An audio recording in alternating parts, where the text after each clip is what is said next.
How are you, mate? I'm good. I'm good. I just got done filming next week's Kylie Minogue Saturday, actually. Excited. Feeling good. Or are we allowed to know what you've reacted to this week?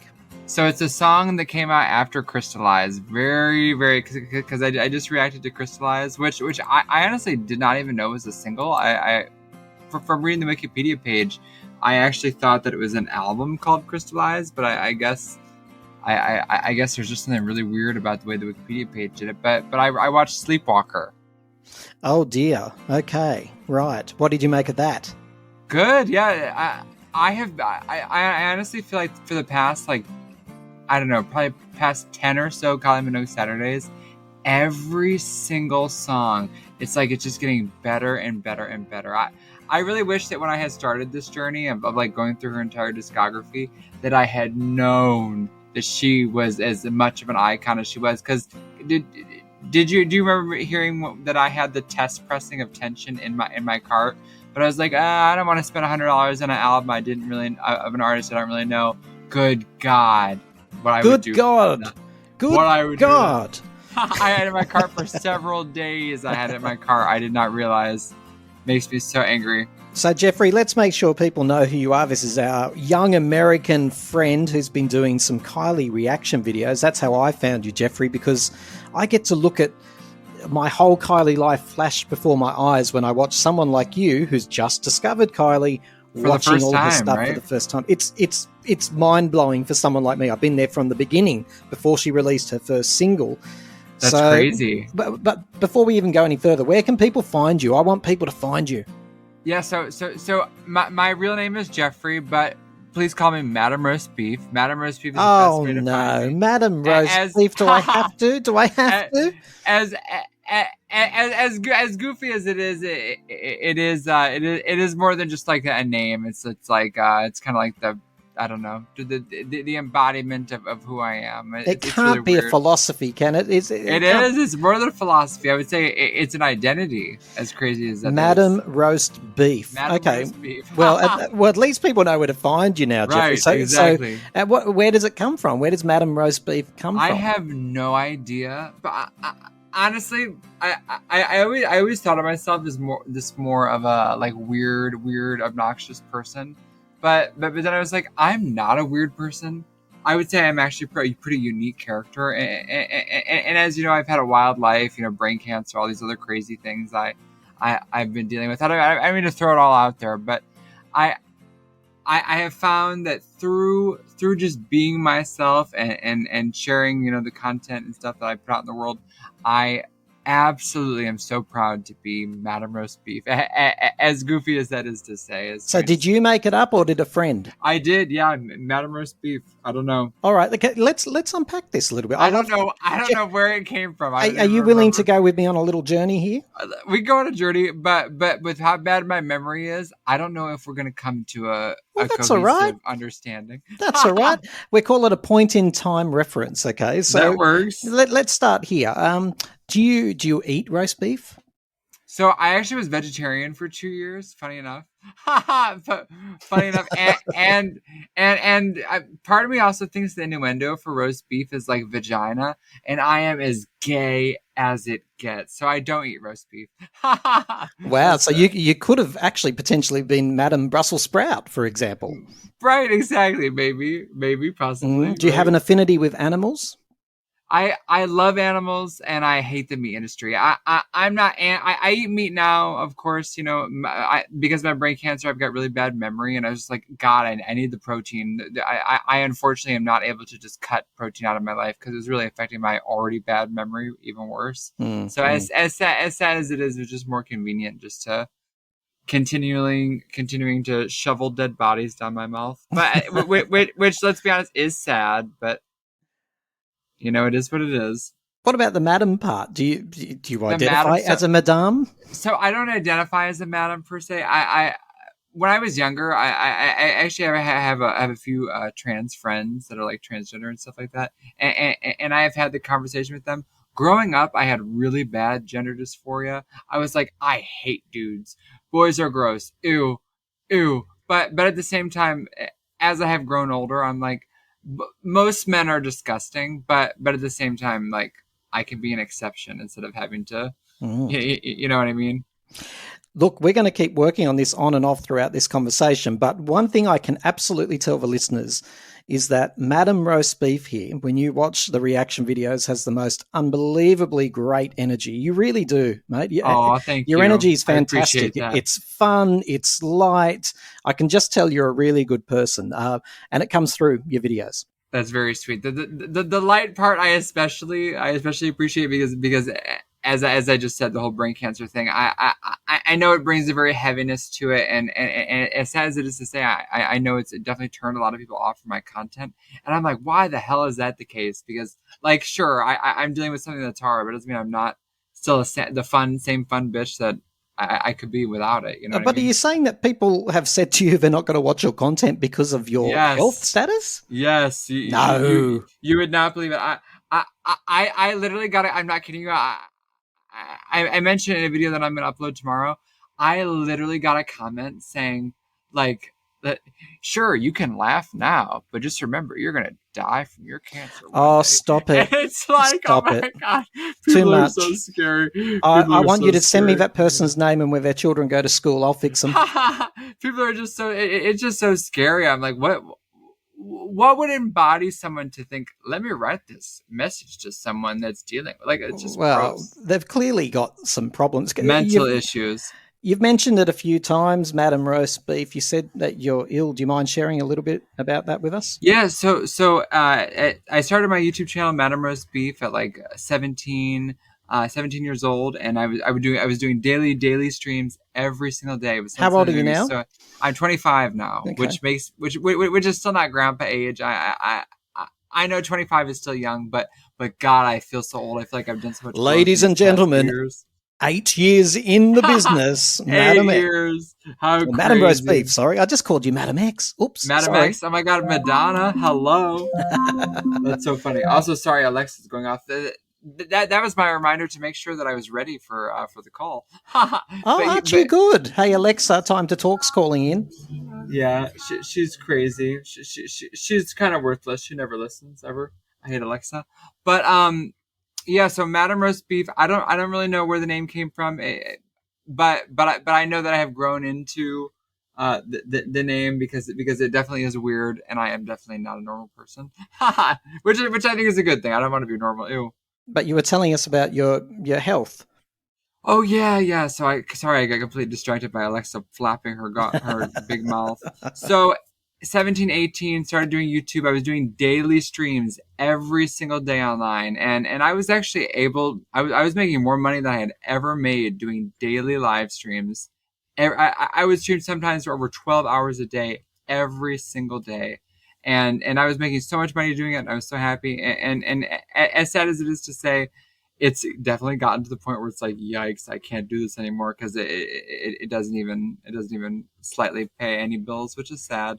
And that also falls back on, a weird stalker issue that I had of somebody bad mouthing me for many years. But I'm not trying to trauma dump on that. I don't want to talk about that. So just a lot of drama. Madam Roast Beef. I started doing YouTube when I was 17, 18. I moved to Las Vegas, and then 9 days after moving to Vegas in a city where I knew no one, I have a seizure alone in my apartment. I wake up in the showers, like cold water's running on me. I'm like, what the hell? I'm like, should I go to the hospital? I asked a few people in my Discord server, a few people that were watching my videos and stuff at the time, and they're like, yeah, that's very weird. Get to the hospital. They do a CT scan. CT scan shows something in my brain. They do an MRI. Found out I have a brain tumor. Oh, Jeffrey, and are you saying that you had no illness, no diagnosis before that point? Nothing. So it's totally out of the blue. Totally out of the blue. Completely out of the blue. And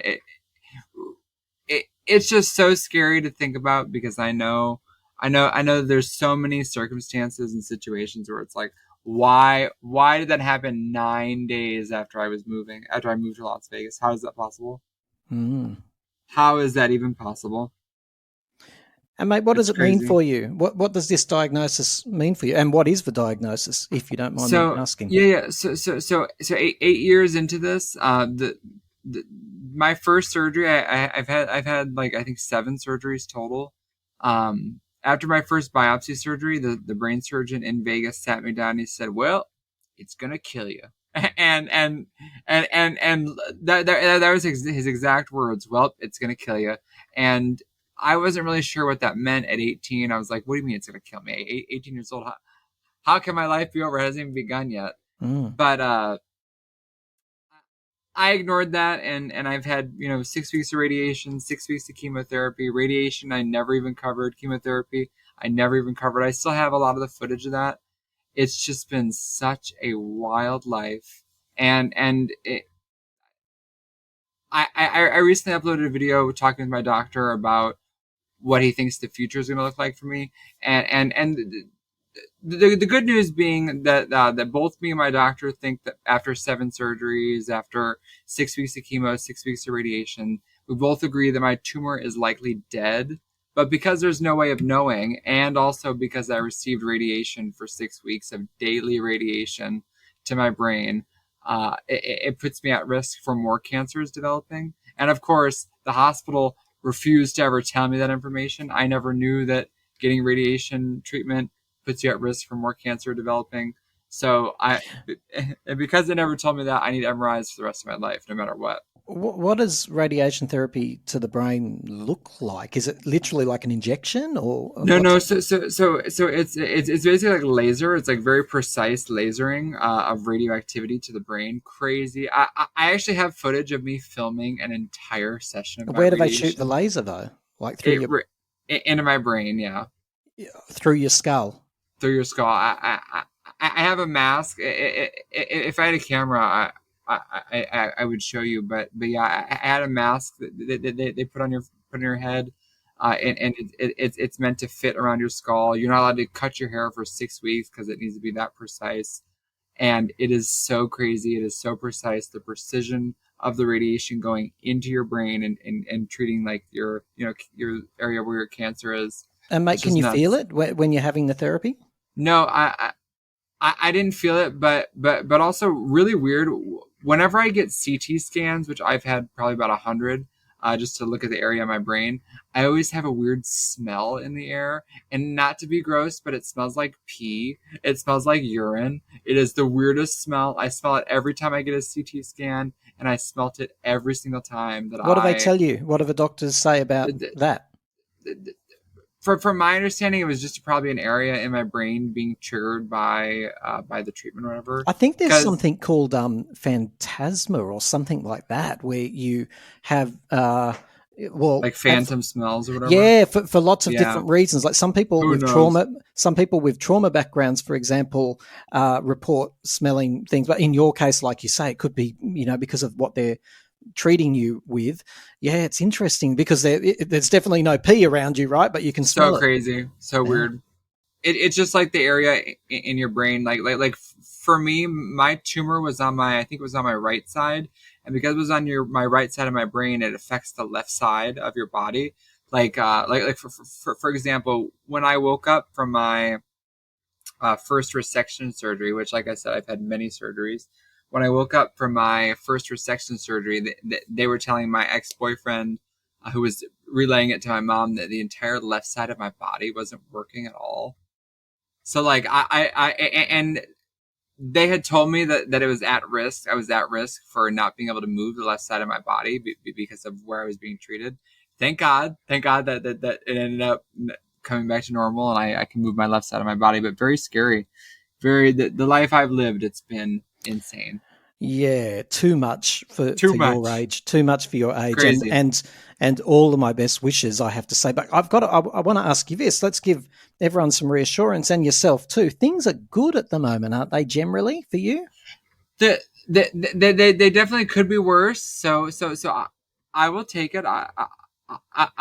I will take out the circumstances that I'm in. It could definitely be worse, but it could be better. But also, realistically, it could be much worse. I'm very grateful for every day. And the prognosis?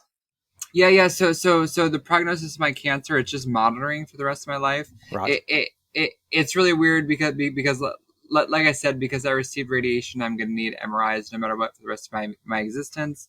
And then in terms of my cancer, because it's in my brain and because like the blood-brain barrier and all these other things, there's no way to really see if air quotes, my tumor is alive per Mm-hmm. se. Mm-hmm. So I just have to get MRIs every six months or so. My doctor also said that eventually it'll go to probably once every year I'll need an MRI, but for the rest of my life I will need MRIs. Which as a content creator, as dorky as it is to say, it's cool because I get to make a video, but it's very scary to have to go through every single 6 months. Let me tell you. A lot of people, I suppose, at my age, or people who aren't in their 20s, might think, "Wow, why do you have to document absolutely everything?" Is there a comfort in documenting this journey as you have? So the main reason that I like documenting it is because I want to share with people that, like, no matter what you're going through, it could always be worse. And no matter what you're going through, you have to keep your head up and you have to have the mindset of it will get better. It's going to get better. I 100% believe in manifestation. I've been manifesting for 8 years that I'm going to get to a point where I will be very, very, very, very successful in the content creation that I do online and being able to make people laugh and smile. Like I said, look on the upside. At the same time, it's been a struggle. And after my cancer diagnosis originally, I lost a lot of my viewers, lost a lot of my interaction with people online, and it sucks. It hurts. It definitely has made things difficult. But at the same time, it's all on the rise. Ups and downs of life. Do you mind if I get to say a little emotional subject? Do you mind if I mention this? You take us where you want to go, Madam Roastbeef. So in the hospital, sitting in the hospital, I just got out of my my first resection surgery. I wasn't really able to move the left side of my body. It was very limp. I didn't really understand why. Thankfully, it did eventually, like I said, go back to normal. But a nurse sat with me and really sweet. I don't remember what her name was, but my memory is really bad. But I will, for the rest of my life, I will remember this memory. And she grabbed me by my arm and she said, "Sweetheart, you are going through more right now than most people go through in their entire lives. You keep your head up and you keep fighting." She bought me Chick-fil-A, which Wow. being gay as fuck, I thought was a little hilarious. I thought that was the funniest thing in the world. But still, it was very sweet. She bought me Chick-fil-A, and she pointed at the heart rate monitor. Like I said, this is one of the most touching moments of my life. She pointed at the heart rate monitor and she said, "Do you see that?" I said, "What?" She said, "Up and down, up and down, up and down. That is life. There's ups, there's downs. There's ups, there's downs." She said, "Because if there was not those ups and downs, we would not be alive. You're on a down right now, but I promise you, sweetheart, you're going to get to an up." And I said, that one of the most beautiful things I've ever been told. And it's true. You had an angel in that hospital. Yeah, she was a legend. Yeah. She was a legend because it absolutely is true. Life is ups and downs. And I sort of feel like I'm in an in-between area right now, just like a middle ground area. And I'm so grateful to be there. At least it's not a down. At least it's not a down. Sometimes amateurs know best, and a lack of professionalism is all you'll hear on the Time to Talk show. Join Tim and his panel of guests as they wade their way through a range of news, music, and pop culture treats. Time to Talk, the show hosted by amateurs for unprofessional listeners. But let me tell you something that's pretty presumptuous, because I don't know you from a bar of soap. Right. But I'm getting to know you pretty quick, and I so appreciate how open you are, my friend. I really do. Of course, I appreciate you. I appreciate you for wanting to learn. Thank you very much for that. Oh, that's my pleasure. But the one thing I really do believe, I don't have any doubt at all that the universe brought Kylie Minogue into your life. Oh, I 100% agree. I 100% agree. I think she's pure light. She's a legend. She's a sweetheart. Yeah, she's just a beam of sunlight. She really is. All her work as a person. Everything. And obviously she has been through cancer as well. Herself, yeah. Crazy. How did you find her? So, or how did she find you is a better way of putting it. I have mentioned this a few times before. I had heard the name Kylie Minogue before because, as you know, I also do weekly Madonna Monday reactions. I'm a huge huge, obsessive, foaming at the mouth Madonna fan. I think Madonna is the greatest living legend of all time. And as you know, Madonna wore the Kylie Minogue shirt. So I had heard Kylie Minogue's name, but I never looked her up. Foolishly enough, never looked her up. But also, I am very grateful that I never did, because I was able to share my Kylie Minogue Saturday journey with everyone, and I'm still on that journey, and I'm still seeing and learning about so many songs and beautiful creations that she's made over the years. But it was with the release of Tension and Padam Padam. My reaction to Padam Padam, that first video that I released of Kylie Minogue, that was my first time ever hearing a Kylie Minogue song. Ladies and gentlemen, wow. Let's just take a pause here. Madam Roast Beef, I'm going to ask you to take a breath, take a sip, while I say to the audience who've been listening for a long time, what did I say? Tension was going to pick her up a whole new fan base, and thank God it did. And boy, has it! Especially you Americans over there. We really, really love you guys. We think you're beautiful people.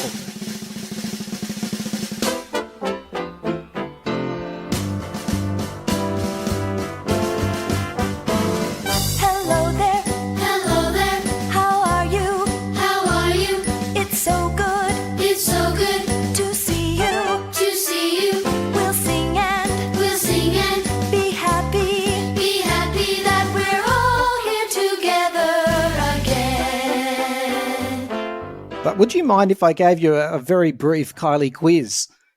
Sure. Now, I'm just going to pray that I can get it right? Madam Roast Beef, this is not about catching you out. I consider myself an oracle of Kylie Minogue knowledge. So anything you don't get, we will catch you in, not out. Does that sound fair? Good. I'm ready. All right. Are you ready? What city was Kylie Minogue born in? I don't know. I don't want to even. Was it newborn? New Zealand. I know that much. Right? She was like a lot of people like you and United States and Canada. Sometimes people mix that up. New Zealand, we love New Zealand, but we're in Australia. Kylie was born in. So it is Australia. Why did I think it was New Zealand? Now, the Got to Be Certain video, as I said, I'm catching you in, right? So all these questions are designed to help you, because I believe anyone who doesn't know enough about Kylie needs help. Got to learn it. Got to learn it, right? So that Got to Be Certain video features a really hideous outfit where she's walking along a riverbank. That's actually her native city of Melbourne in Australia. How cool is that? Yeah, where she's how born. cool is that? That is really cool. All right, next question. You ready? Yep. What was the mega Australian soap opera television show that kicked Kylie into the celebrity stratosphere? She was on a soap opera. As an American, you're really not meant to be knowing this, but yeah, there's no way on earth I could ever know that. Fair enough. Have you heard of Neighbours before? Never. Okay, so bit of education. Yeah, the listeners are going, listen to him go. He's such a patronising old prick of a man. But yes, I am. But you love Kylie. So that's right. Okay. Neighbours was the biggest show in Australia at around 87, 88. And then we exported it to the United Kingdom, where it went unbelievably off. People were jigging school, leaving work early to watch it, and Kylie and Jason Donovan were the stars. Yeah, of that Jason show. Donovan. I remember her song "Especially for You" with Jason Donovan. Yeah, love that. So they were, and the wedding of Charlene and Scott, the characters they played, still to this day one of the most watched events in UK history. Isn't that amazing? That is cute. See, has Kylie ever been married, Madam Roast Beef? I don't believe that she has been married. Am I wrong there? No, you're right. She's never been married. In fact, I didn't think so. The media love to cotton onto that "I should be so lucky" catchphrase, as if she's always been unlucky in love, because she did. It is an irony. She sang about it, and she has never been particularly lucky. At least, look, she's had some wonderful relationships. She was engaged once to a very, very bad jerkhead called Joshua Sass, and you don't need to research him. Well, he was in one of your funny shows actually over there, I think. Really? Yeah, we don't want to talk about him anyway. You're like next topic.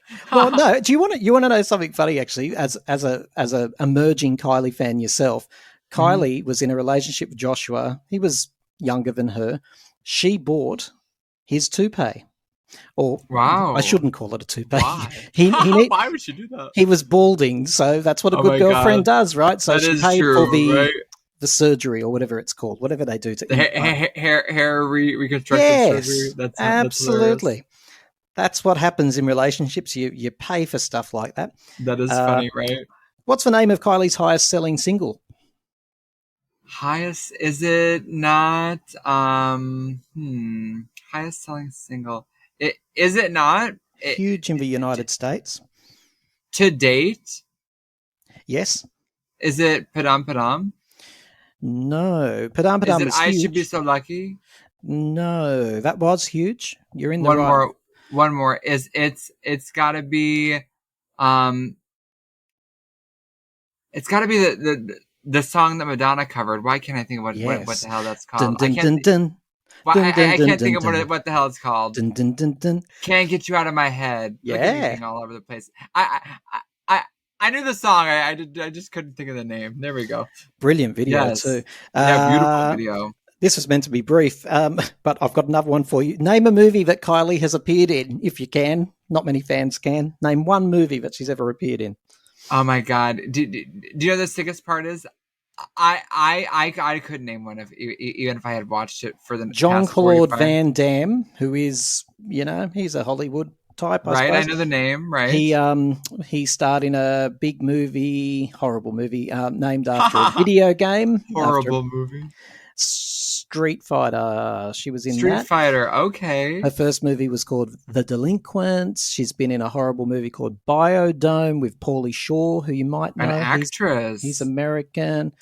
Look, she's been in lots of stuff. Holly Motors. That's cool. Yeah. All right, now there's no more right or wrong, but I want to know what's your favorite Kylie song so far? Oh, can I say something that was heartbreaking? My favorite Kylie song, I'm pretty sure just celebrated its 31st anniversary. Confide in Me is my favorite Kylie song. You're a good boy. Hands down. I was so completely, I'm talking wet ass panties. I was so completely flabbergasted and shocked when Tell me why. It was just so unexpected because I don't want to say that I didn't really like my Kylie journey before then because I loved it. But oh my God, after Confide in Me, it was a domino effect. It was just Where the Wild Roses Grow, GBI, Can't Get You Out of My Head. It was just Red Blooded Woman, Two Hearts. Wow, just so many amazing singles that came out after it's interesting. Part of this conversation is looking at the Kylie universe through your newer lens. Are you saying that it felt like things really began at Confide in Me in a way? Oh, absolutely. I would say after Confide in Me, I became a lover, and I was just like, what the fuck are Kylie Minogue fans called? Because whatever they are, that's what I am, and I was later told that they're called lovers, and then funny enough, I then eventually heard the song All the Lovers, and it's just like, oh my God, what a legend. After Confide, it was just so unexpected, and it was just I get chills, goosebumps talking about how much I love that song. I'm so pleased you're giving me goosebumps, because can you imagine for a moment, my friend, being there, and you've been since a boy, you've been following this very sweet music, right? Very sweet music, and then she completely flipped this. She meets Michael Hutchence, and then you get a bit of a devil, a bit of shock, bit of what do I have to do, and you're starting to see her bloom, and then she goes away, right? Because that contract with PWL, who did all the original music, came to an end.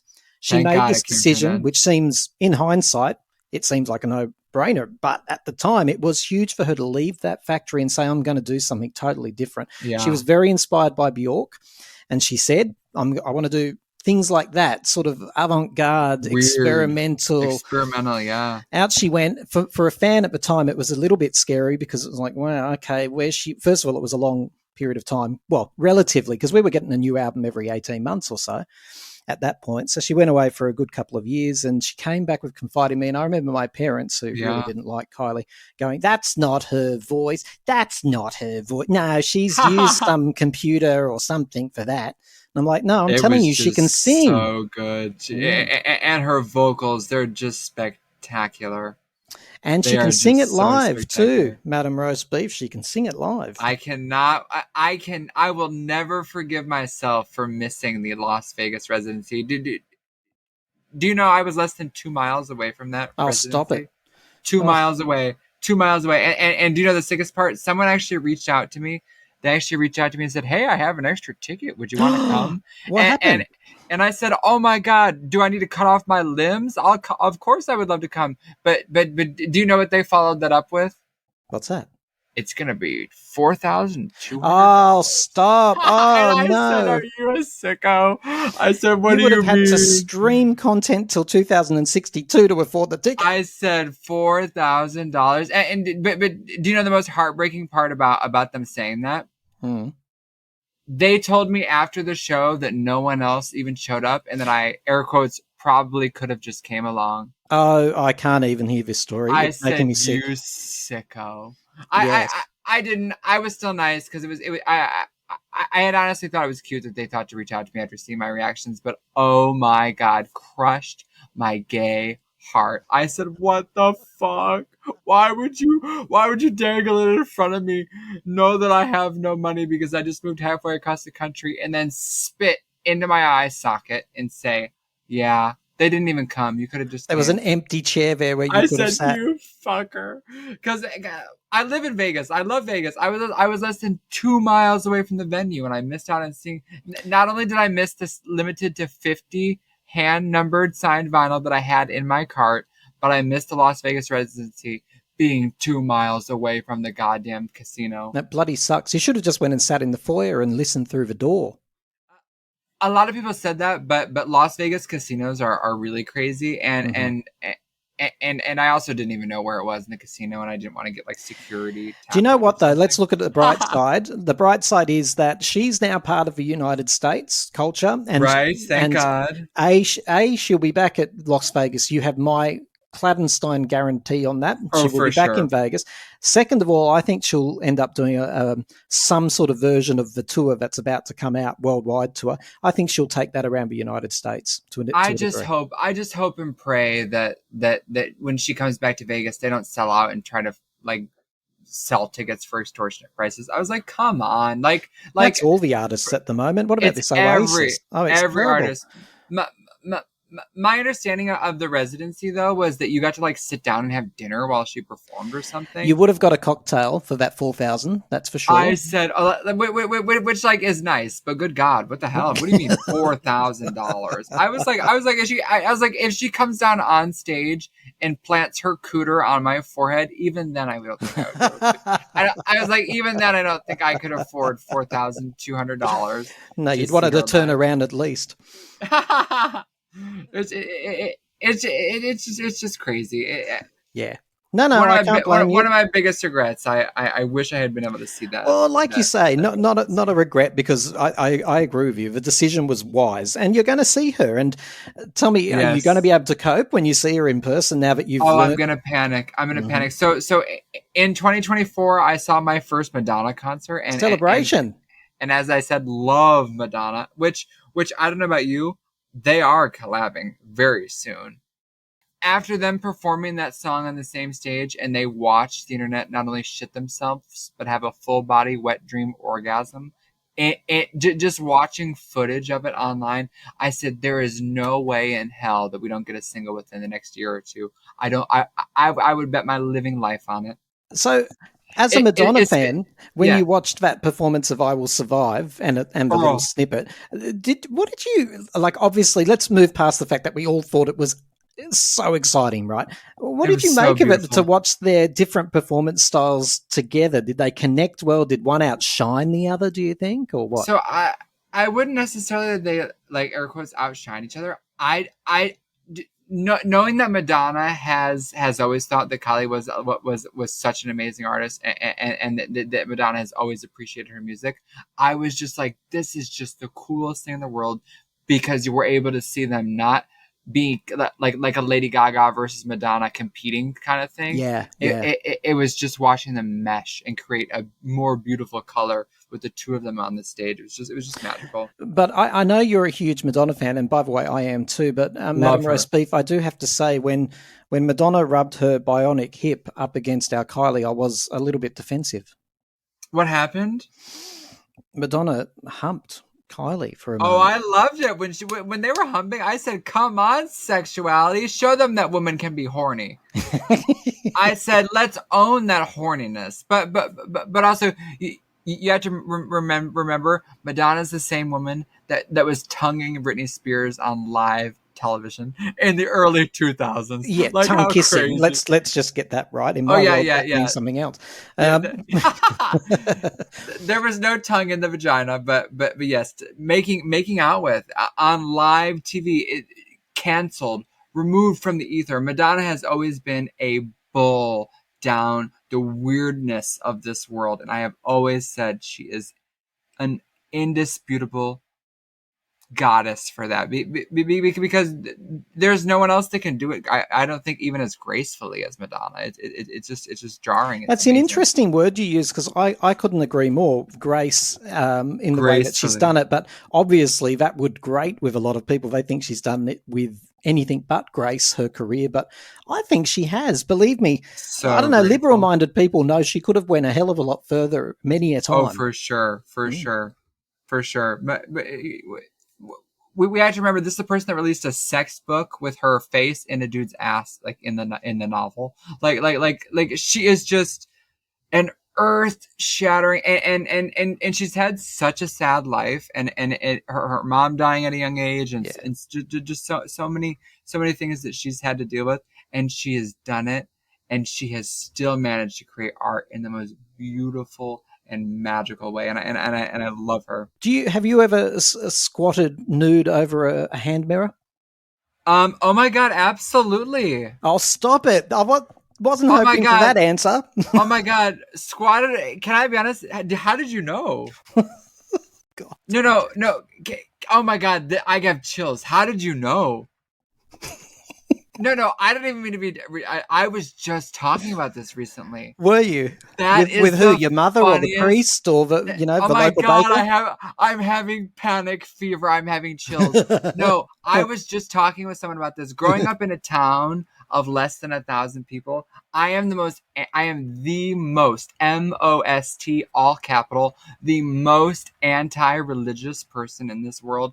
I like what religion does for people on a personal level when it's in a community and we're all huddling in a non-tax paying organization and we're sitting there rocking back and forth going, oh, I'm like, what the fuck kind of horror film is this? What the fuck is happening? What the fuck is going on? It's a cult.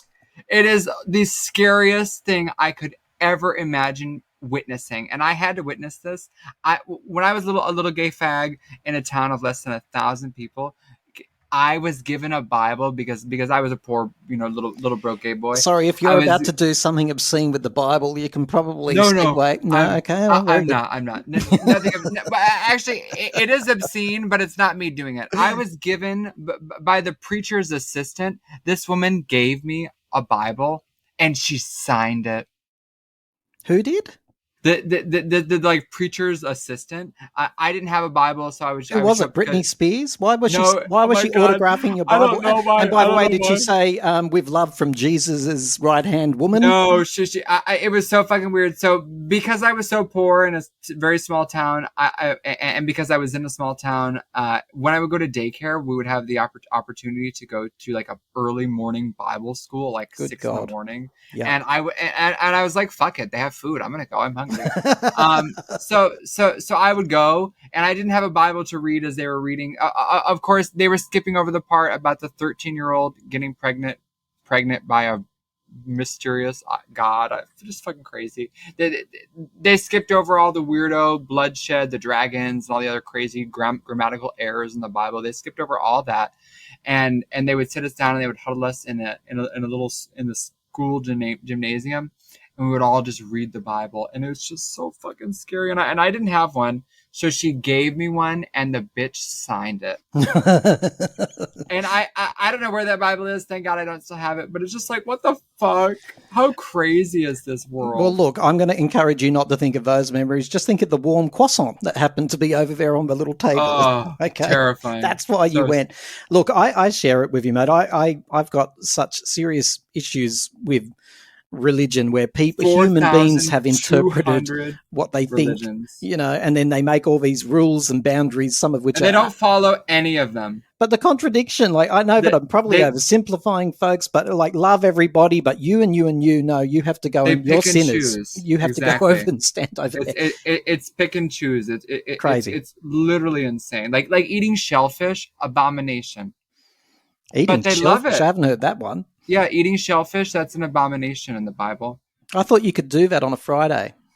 There might be some days of the week, but regardless, if it's not on that day, it's an abomination. The point is, the rule is bizarre, right? Mixing fabrics, abomination. It's like, what the fuck? Mixing fabrics? Yeah, look at your clothes. All of those fabrics are mixed, you dumbasses.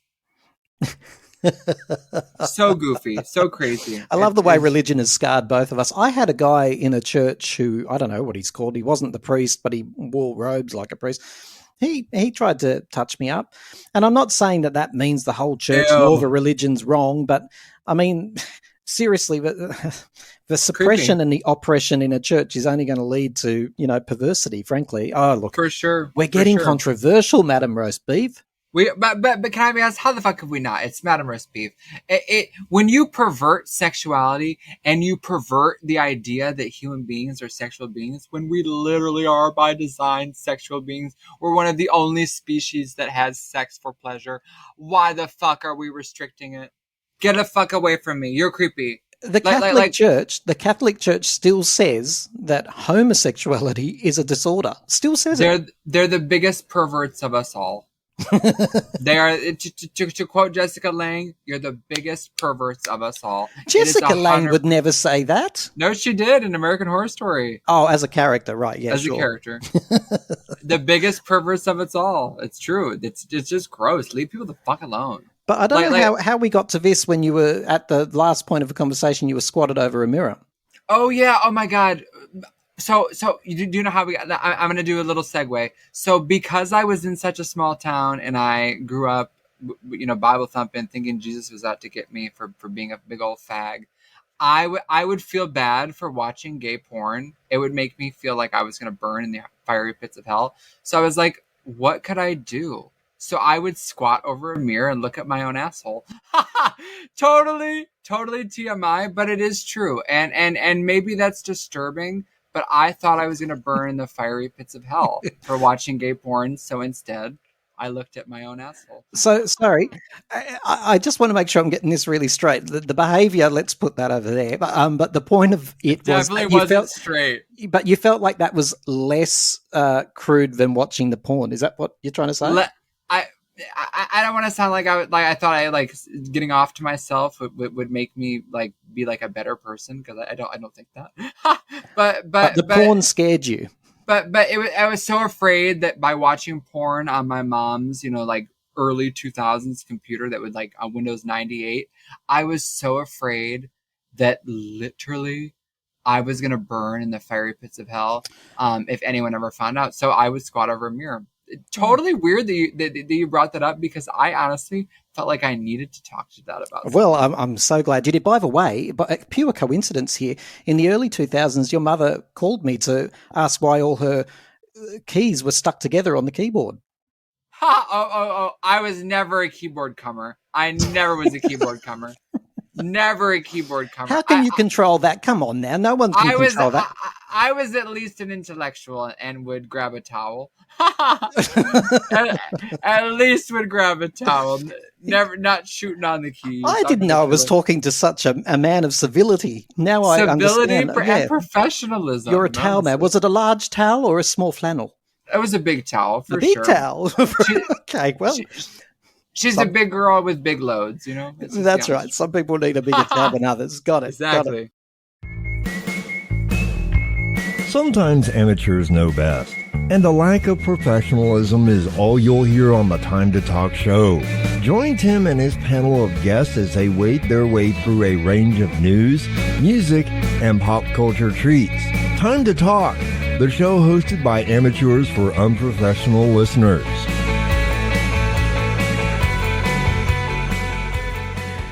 Tell me this: what now that you're into Kylie, what is it about her that is drawing you in? Do you think what is the indiscernible quality? I don't know what it is. Like obviously the vocals are so good. She is just such an amazing vocalist. I love her voice. Her voice calms me. But also to bring it back to the dark topic of cancer, there's just something about that. When I look at her, I'm like, she is a warrior, and it gives me someone that has gone through the struggle, and also for the rest of her life will still be going through the struggle of having to get checkups for the rest of my existence. It just makes me admire her so much, because not only has she done it, but she's done it and she's continued to push forward, and she's continued to have grace, and she's continued to completely reinvent herself, album after era after new song. It's just so magnificent to be on this journey, and I cannot wait to say that I've watched every single music video. I'm so excited. She's a legend. In some ways, I'm so envious of you because with my favorite TV shows, of which there are about 5 or 6, and with Kylie and with Madonna, I always think I would love to have a very gentle way of erasing my memory and watching it all fresh. And rewatching it, re-experiencing it, right? Yeah, so I'm really envious that I know what's ahead, and I'm not going to do spoilers. Oh my God, and I know nothing. That's the craziest part. Do you mind if I tell you some standouts that for me that I'm just like, let's make a trade. God. You tell me the standouts, but at the same time, I feel like I want to be treated like an oracle today. So if you and don't mix that up with orifice, okay? It's an oracle. I want to be treated like that. And if you've got questions and queries, then I'm going to answer them for you. So tell me your standouts, and I'll fill in some useless information along the way. Yeah, of course. So standouts, Better the Devil You Know, loved Better the Devil You Know. Tidbit on that, she was shooting the video in Australia, and there were panic stations back at the innocent world of PWL where they were hearing on the grapevine, remembering no internet, blah, blah, blah back then. They were hearing that it was turning into quite a raunchy little shoot, and they were leave her be. It's so creepy. Great video, though. A great video, beautiful, and beautiful. Small plug for myself too. People can go back and listen to my conversation with Richard, who is in that video clip. Oh, I love that he was in the music video. How cool! And also, little plug for me, you could also watch on my Kylie Minogue Saturday, my entire reaction, my first time watching that music video. Oh, you're going to get a lot of people tuning in because, listening to you now, like we're all thinking the same thing. Wow, I wonder what he thinks of X and Y and Z. And guys, the craziest part is I have done every single song all the way up to today's Crystallize, which is insane. But what I'm noticing with your reaction videos is you're not spoiling it, because even when Crystallize, and you were saying, I think this is the first single off an album, and I didn't know that it was a standalone. Yeah, but what was beautiful about that was a clue that this is a dude who is not doing spoilers. Nothing. You're not reading ahead. You're not skipping chapters. We're going page by page, and I am just blown away every single week. I'm just like it's just so exciting, and then confide in me on also another amazing, completely had my pants dripping. But and remember my small plug on that. People can listen to Stephen Anderson spoke on this show about the making of Confide in Me. Go back and have a look for that. Oh my God, how cool is that he did that? That's awesome. Yeah, one of my favorite all time songs. I don't know. I'm trying to think, where would I put that on my list of my favorite Kylie Minogue songs? But so the song after that, Where the Wild Roses Grow, for me, another one of my top-notch favorites. The music video was so eerie, and it was so next level. At first, I was like, are they really singing about this? I was like, this can't be.